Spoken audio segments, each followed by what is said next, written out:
Welcome back to Trendlines over Headlines, the show where we break down the markets with some of the best traders and analysts in the world. Joining me today is Steve Strazza, the Director of Research at All-Star Charts.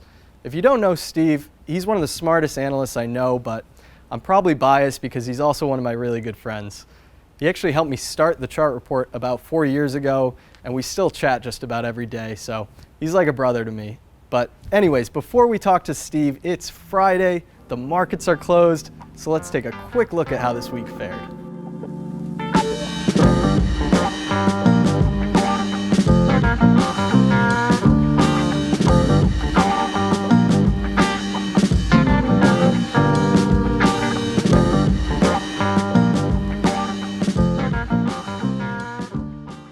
Hey guys, thank you for watching. Just a quick reminder, be sure to click like and subscribe so we can continue bringing you awesome content. Thanks. All right, so all four major indices managed to close higher. We were up a lot more earlier in the week, but we gave back a majority of those gains and ended on the lows of the week. The Russell 2000 led, gaining a little more than 2%. The NASDAQ lagged, but it still closed higher by about 60 basis points. Now, taking a look at the S&P 500, last week we ended right at that 200-week moving average, and we initially bounced off it to start this week. Between Monday and Tuesday, we gained nearly 6%, which was the best two-day gain in nearly 2 years.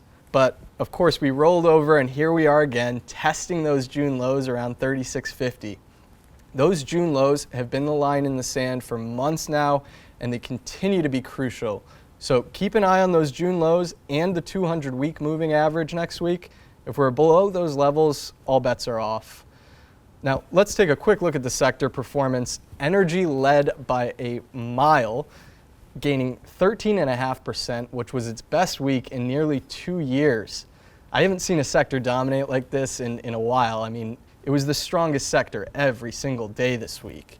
Now, as far as the laggards go, real estate was the laggard, dropping about 4%. But anyways, that's enough from me. Let's welcome Steve onto the show. All right, Steve, welcome onto the show. How we doing, brother? Doing all right, man. How are you? I'm doing well. It could always be worse, right? Look at you. You got your bull market shirt on, right? You look like a true Florida man.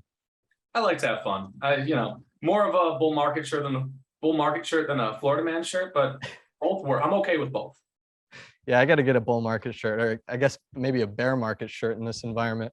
Well, at least be prepared, right? Like have it in your closet and just iron it and hang it for when it's ready. It's the sentiment, breath, we're getting close, man. We're getting close.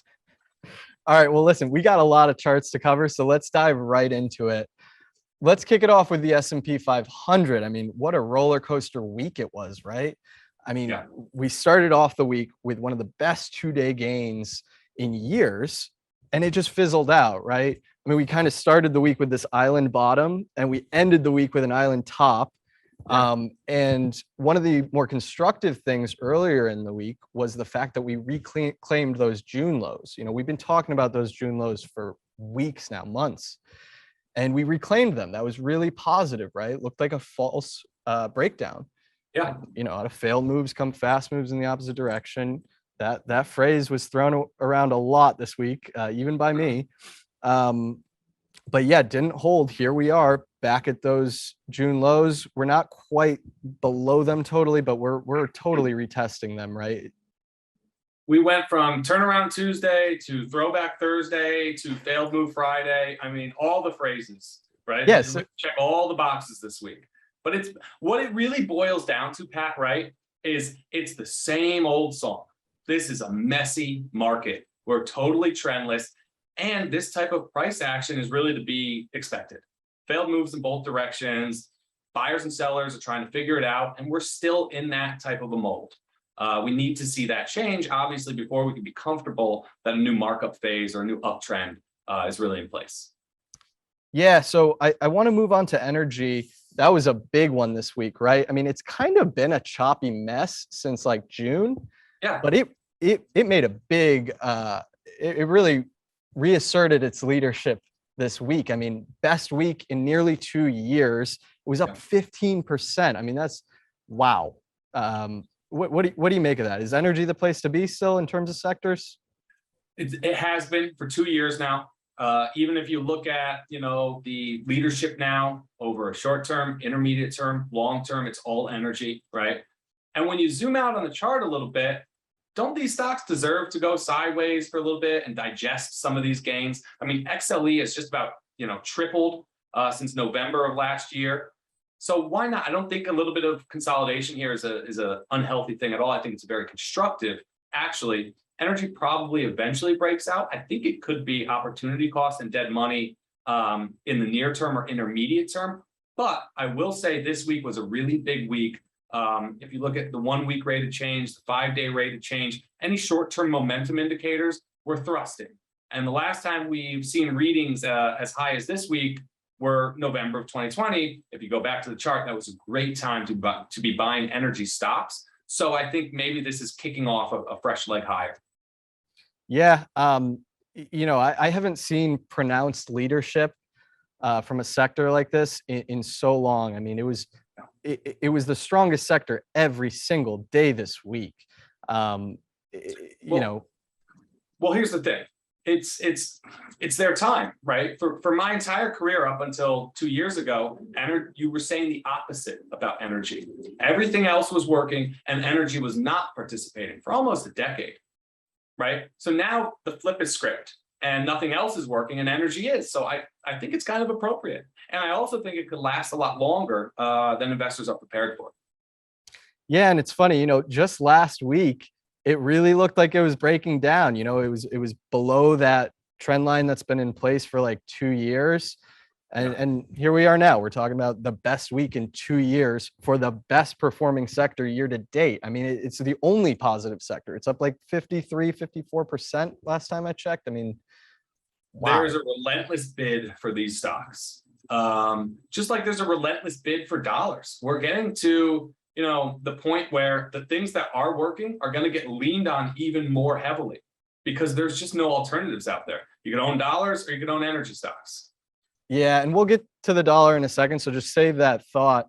But I do think one of the more constructive things in terms of energy while we're on the topic was that the fact that it reclaimed that 80 level and that level, that shelf of resistance around 79.80, that goes back to like what, 2014, 20 something like that. But yeah, there's a shelf of highs there from 16, 17, 18.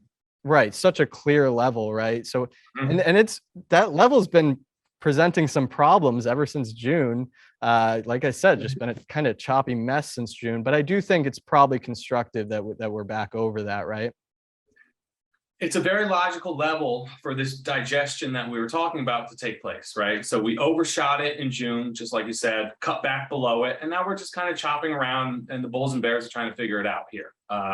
Again, you zoom out, you look at the primary trend. This is a continuation pattern. Upward sloping 200-day moving average, strongest stocks in the market. These are your leaders. I don't think you want to bet against energy. This is a group that you want to treat as innocent until proven guilty, for sure.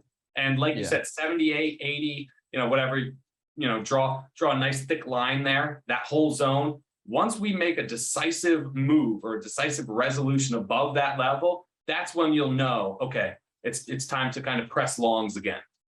Until then, it could be really messy, really sideways. Yeah, I mean, bears had their chance. We were below that level, I think a couple times, and twice. They didn't break it. They didn't. We kept hearing phrases like in bear markets, they come from all and all that stuff. But I was one of those people. Yeah. Yeah, I said it too. Yeah, like I said, just it really reasserted itself in a big way this week, and it's going to be one to keep an eye on. You said probably the start of a fresh leg higher, and I don't disagree. Here's what I want to see for confirmation. Watch the futures markets, right? We need to see crude oil and derivatives and natural gas all kind of agree with this price action. It's very important, right? I know we're not going to talk about fundamentals on this show, but for energy, for this potential upside resolution above that 78, 80 level and energy to really stick, you need to see the futures agree. Absolutely. Yeah, well, so I want to move on to gold. That was another one. Gold has been such an embarrassment this year. I mean, it really has. Here we are with rampant inflation, hasn't lived up to its reputation as an inflation hedge at all. It's been a joke, right? And not to mention, commodities had one of their best runs in probably a decade, and gold completely sat on the bench the whole time. It did not participate at all. I mean, it's down year to date. But that being said, made some really big moves this week. So I know silver too. Silver had, I think, one of the best one-day gains in years, right? In maybe a decade. About a decade. Here's the thing Yeah, about gold and silver and precious metals. They tend to spark the move in commodities, right? They tend to move before inflation or inflation expectations. So it's easy for us to sit back and say, hey, look, gold hasn't done anything since the summer of 2020. Look at inflation. What a bad inflation hedge. Well, it actually leads in these cycles, right? So gold kicked off the whole move off the COVID lows, even off the 2019 lows. And if that's what's happening again, right? If this was not a top in gold, but a failed top, and we're going to kick off a fresh leg higher, I would think, just like we saw over the past 2 years, with commodities then joining the party, and really participating in some upside, I think that would be bullish for, just like we talked about, energy futures, crude oil, copper, the whole gang, and commodities probably see a fresh leg higher. yeah. So I like what you're saying there. Like seeing a thrust in the metals might be kind of a tip that commodities might finally be ready to make another move. I mean, they had a great first half of the year, but really since like June, along with crude oil, just been kind of a kind of choppy mess, right? Yeah, it's been ugly. And listen, it's still ugly, right? Even if we hook back higher into this range for gold, this is a giant range, right? So it's still going to be messy. It's still going to be pretty trendless. You could trade it, but gold needs to take out those old highs from the trailing 2 years before you can really have conviction, that we're really kicking off a new leg. Yeah, but certainly a start though. No, I mean that support level there around 1675, that is a very well defined level. We tested it. It acted as support pretty much all last year, and we broke it I think a couple weeks ago, but here we are back above it. So it's a start. I mean, it's constructive if you're a gold bug. It's a major level, and you're right, because things are starting to really tip in one direction where we have to question this whole commodities bull market, because the damage has really been so bad throughout this corrective phase that really began last year. So if gold is going to spark, an upside move, then that's a huge piece of evidence that kind of puts all those bearish developments on pause. So just wait a second. Let's see what commodities have. And I think that's where we are right now. Yeah, I like that. I think it was John Roque who first told me that that gold is usually the first over the fence, and it's interesting because you kind of saw that. It was, I think, spring or summer of 2020, and right after stocks bottomed, gold, I think, eventually broke out to an all-time high that summer. Is that right? And that was really the first commodity to make a move. And then, yeah, gold kind of didn't do much. It hit that all-time high and then just rolled over. It's been ugly ever since. Bottom first, peaked first. Maybe that's happening again. Right. Maybe it was like a canary in the coal mine, if you will. I kind of hate that phrase, but like an early tip, right? Yeah. So, I mean, let's see. Now we have to see participation from the rest of the commodity complex. Yeah. So, we can't talk about gold without talking about the dollar. Such an important piece of the puzzle, right? I mean, we've been calling the dollar and rates the two wrecking balls for stocks and risk assets. Those trends have just been relentless. I mean, myself included, everyone has tried to call a top in the dollar, and it just keeps going. I mean, it shakes off these negative divergences, and even earlier this week, we saw one of the worst days in years for the dollar index. I think the worst day in 2 years, basically since the COVID lows. Worst day for the dollar, and yet it just ripped right back. The uptrend is totally still intact. That being said, though, I call it an uptrend. That thing's looking parabolic. What do you think? So we tend to see, spikes in volatility in both directions at turning points. So you pointed out that we saw one of the worst days in the dollar. We also saw one of the best days in the dollar over the trailing 2 weeks. So you would have to go all the way back to the COVID crash, right? Which is the last time we saw a significant peak in the dollar index. So we are thinking to ourselves, okay, price action is getting frothy. You pointed out the parabolic action. Sure, it's been going on, right? Now we're seeing that kind of, those spikes in volatility. We're seeing sentiment really turn in a way that we are looking at the dollar right now and saying, we're ready, we're there, we need to be prepared. What are the things that we want to see to confirm or support that the top is actually in? So we need to see momentum fall below 40. The bullish momentum regime in the US dollar has been really, really incredible since last year. 40 is a key level. I'm not even saying we need to see an oversold reading. Let's break 40, before we even talk about getting oversold. Let's take out some pivot lows. Let's break that parabola. We have a key Fibonacci extension coming into play right here, that we peaked above. So let's make that the cap and let's see these things come into place. Then we can be more comfortable, have more conviction that the top is actually in. I don't think you want to try and front run, a top in the dollar. This is the strongest trend in the market right now. Don't get cute. Wait for confirmation. Yeah, I mean, you mentioned sentiments almost there. Why don't you share that little sentiment nugget about the dollar with us? Yeah, because I know you loved that one. It was a great cover. So we like to look at magazine covers. Business Week came out, I think, last week with a cover for the US dollar, said can't stop, won't stop, talking about the relentless strength in the dollar and how that is wreaking havoc, like you said. Typically when the journalists, get along to, jumping onto a trend like this, it's very, very late stage. So we have a long list of things that we could point to and say, this is late stage action.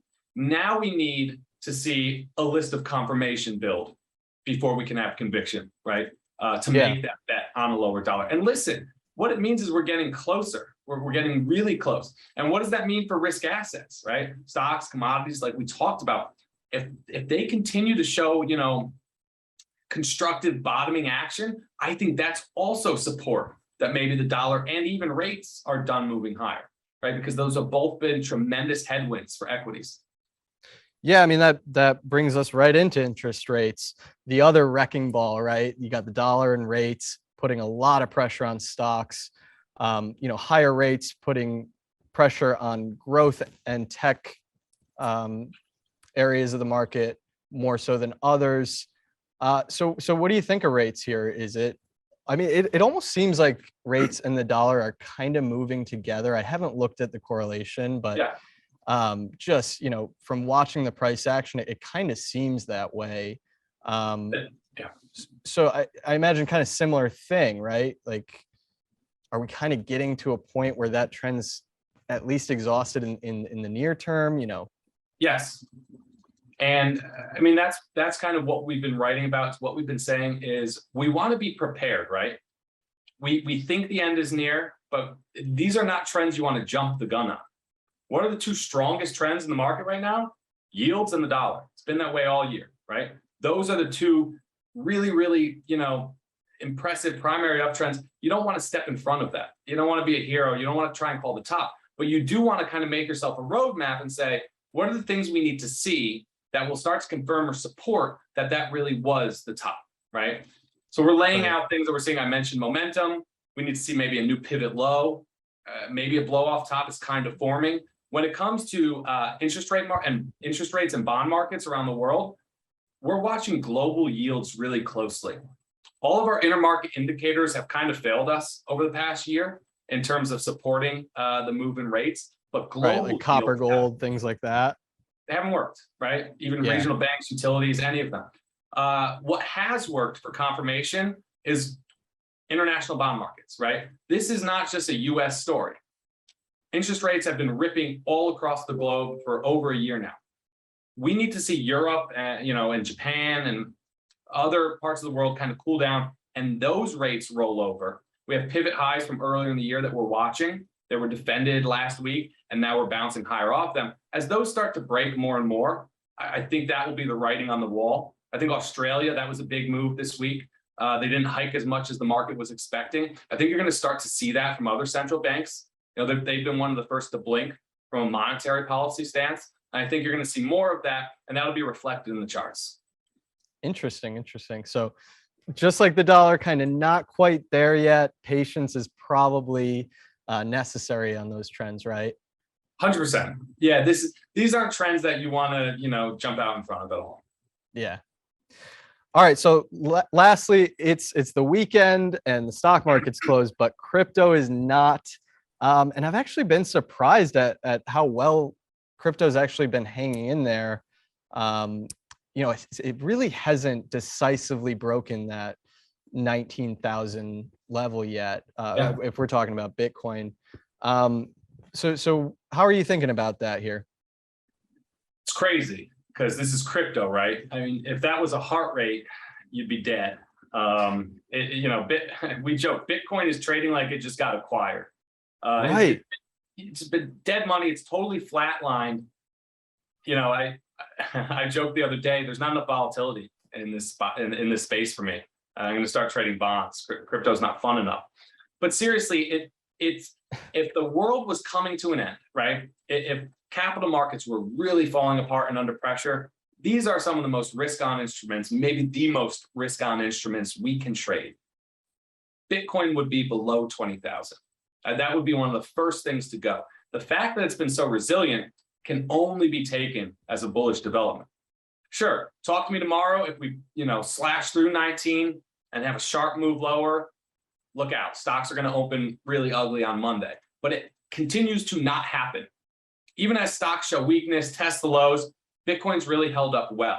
So that's going to continue to stand out. And I would say you can extrapolate that further and look at different risk appetite indicators and risk on groups in the stock market, whether it's biotechs or small caps or the high beta low volatility ratio or the discretionary versus staples ratio. Investors are not running for safety. They're not seeking shelter. They're actually starting to incrementally, albeit very slowly or very gradually, they are moving out on the risk curve. And that's what we want to see. It really speaks to a bottom being formed. And when you look at the defensive groups, right, that investors should be hiding out in a bear market, right, or a volatile time like the one that we're in, look at utilities relative to the S&P 500. Massive base, looked like it was ready to go, failed miserably. So they're not putting a bid in the defensive stocks, and they're starting to shift more and more to the risk-on, more offensive groups. So I think that while this could take time, this is all a part of the evidence that you would expect to see during a bottoming process. Yeah, I like what you said there, that it looks like it's trading like it just got acquired, right? Because it has been completely quiet. And Alfonso shared that great chart. I think it was the Bollinger Bandwidth, Yes. or maybe ATR, but basically it was showing Bitcoin's volatility and that it's about as low as it gets. And usually when that happens, from range contraction comes range expansion. And Yep. usually when volatility gets that suppressed, it's usually hinting that a big move is around the corner. Do we know if it's up or down? No, but there's going to be a lot of information in whatever the answer to that is, right? A big move is coming. You make a great point. We've been stuck in this, this contraction phase for a very long time. Something has to give. And here's the thing, right? Whenever you're faced with something like this, you zoom out and you look to the primary trend. The primary trend is still lower for Bitcoin. So if you're going to ask me, where will this continuation pattern go? Gun to my head, I have to say lower. So as bullish as it is that it's holding, we need to start to see maybe stocks start moving higher, Bitcoin and Ethereum start moving higher off this level. The longer that they don't move higher and rebound off this level, the more likely it is that they'll eventually break it, right? Yeah. And, I just want to remind our viewers, the reason we're really talking about Bitcoin right now is because of that correlation to stocks, right? I mean, it's held up very well. It's continued to be a great leading indicator for stocks, especially over the weekend and stuff. Yeah. When you're just kind of getting an indication of risk appetite and stuff like that, it's nice to have it as a tool, right? Yeah, and it's crazy. It's actually been a lot lower beta than stocks, right? So the relationship has held up. It stayed very strong, but it's shifted in a way where crypto has become the lower beta asset class, relative to stocks. So by that, I mean, Bitcoin participated less in the bounce, off the summer lows through August. And then they also didn't see nearly as much downside, cryptos and Bitcoin, during the, most recent leg lower. So I think there's going to be, some really great information there. when we finally do get a resolution. And the reason why we look at crypto and Bitcoin so much is because risk appetite is just some of the best information, we have in markets. So we're constantly looking for different ways to analyze and assess, how investors are trying to position themselves. Are they trying to take on more risk? Or are they trying to take on less risk, and position themselves defensively? And Bitcoin is a great way, to do that. And we can also do that on the weekends to give us a heads up for what might be coming, during the open on Monday. Yeah.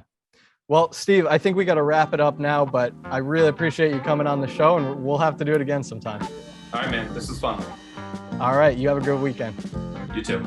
Thank you guys for watching. If you enjoyed the show, be sure to click like and subscribe, and we'll see you again next week. Thanks.